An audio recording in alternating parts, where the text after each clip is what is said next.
এক নারীতে আসক্ত হওয়া পুরুষগুলো যখন ভালোবাসার মানুষটার জন্য ছটফট করে পাগলের মতো কান্না করে, যখন ওই মানুষটা ছেড়ে চলে যায়, তখন তার মতো অসহায় দুনিয়াতে আমার মনে হয় না আর একটা হতে পারে। কারণ এক নারীতে যখন একটা পুরুষ আসক্ত থাকবে, তখন সমস্ত ভালোবাসা, সমস্ত চিন্তা কিন্তু ওই মানুষটাকে নিয়েই থাকবে, যে আমি যে মানুষটাকে ভালোবাসি ওই মানুষটাকে ছাড়া আমার দুনিয়াতে কোনো মানুষ লাগবে না। আমার সারা দুনিয়া এক জায়গা থাকবে আর আমার ওই মানুষটা এক জায়গা থাকবে। হয়তো তখন আমি ওই মানুষটাকে বেছে নিব, কারণ আমার দুনিয়া চাই না, আমার শুধু ওই মানুষটাকে চাই যে মানুষটাকে আমি ভালোবাসি। এই যে এক নারীতে আসক্ত হয়ে থাকার যে এই যে একটা সত্যিকারের ভালোবাসা, এইটা যখন ওই একটা নারী যখন না বুঝে, ওই ভালোবাসা মানুষটা যখন না বুঝে, তখন মানুষের অস্তিত্ব বা ওই ছেলেটার অস্তিত্ব বলতে কিছু থাকে না। তার বেঁচে থাকার ইচ্ছা, ভালোবাসা, আনন্দ, উল্লাস কিচ্ছু থাকে না। এমনও অনেক মানুষ আছে, অনেক ছেলেরা আছে যে ভালোবাসার মানুষটিকে ভালোবেসে দিনের পর দিন কান্না করছে। আমি তোমার প্রতি আসক্ত ছিলাম, আমি তোমাকে ভালোবেসেছি, তোমার সবকিছু নিয়ে আমি আমি ছিলাম। তো যখন তুমি আমাকে নিঃস্ব করে চলে গিয়েছো বা কষ্ট দিয়েছো, এটার প্রতি যে ফিলিংসটুকু, এই ফিলিংসটাকে আমার এখন হাজারটা নারী দিল, আমি মনে হয় না তাদের প্রতি আমার কখনো মায়া জন্ম নিবে বা ভালোবাসতে পারবো। কারণ আমি একটা নারীতে আসক্ত ছিলাম, যেই নারীটা হচ্ছে তুমি। যার মায়ায় আটকে ছিলাম সেটা হলো তুমি।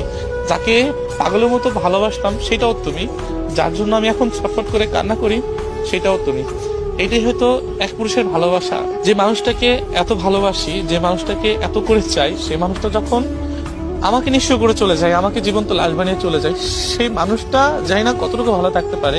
তবে আমি ভালো নেই তাকে ছাড়া। আমি একটা জীবন্ত লাশ হয়ে আছি, যা আমি ছাড়া আর আমার সৃষ্টিকর্তা ছাড়া আমি কাউকে বোঝাতে পারবো না। হয়তো সেই মানুষটাকে পেলে একটাই কথা বলতাম, যে আমি তোমার জন্য সত্যি ভালো নেই আর ভালো থাকতে পারছি না। কারণ তুমি আমাকে এতটা দুঃখ, এতটা কষ্ট দিয়েছো, যেটা হয়তো আমি তোমার কাছ থেকে কখনো আশা রাখিনি, যে এই মানুষটাই কিনা আমাকে কষ্ট দিবে, এই মানুষটাই কিনা আমাকে দুঃখ দেবে বা আমার দুঃখের কারণ হয়ে দাঁড়াবে। কারণ এক নারীতে আসক্ত হয়ে থাকার মানে এটা মনে হয় এক ধরনের একটা ফল, যে আমি কেন এক নারীতে আসক্ত হয়ে থাকলাম। তবে বিশ্বাস করো, আমার কোনো কিছুতেই কমতি ছিল না, আমার ভিতরে কোনো ত্রুটি ছিল না।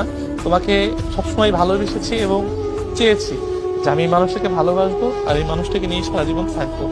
তবে আজ বুঝতে পারলাম যে এক নারীতে আসক্ত হয়ে থাকার যন্ত্রণা, কষ্ট বা ভালোবাসাটা কি, সেটা হয়তো তুমি আমাকে বুঝিয়ে দিয়ে গেলে যে এক নারীতে আসক্ত হয়ে থাকার কষ্টটা কেমন।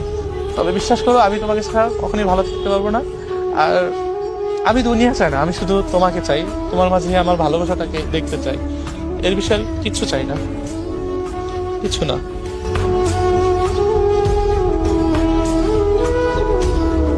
যখন কাছের মানুষ অন্য পুরুষে আসক্ত হয়ে যায় না, তখন এই ইচ্ছাটা না মরে যায়।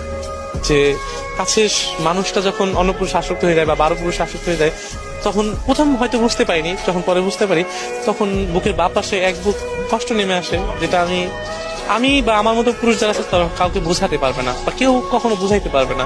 যে মানুষ যখন আপন হয়, আপন হয়ে যাওয়ার পর যখন পর হয়ে যায় বা অন্য মানুষের হয়ে যায়, তখন কি পরিমাণ কষ্ট হয় আমি এটা বুঝাইতে পারবো না।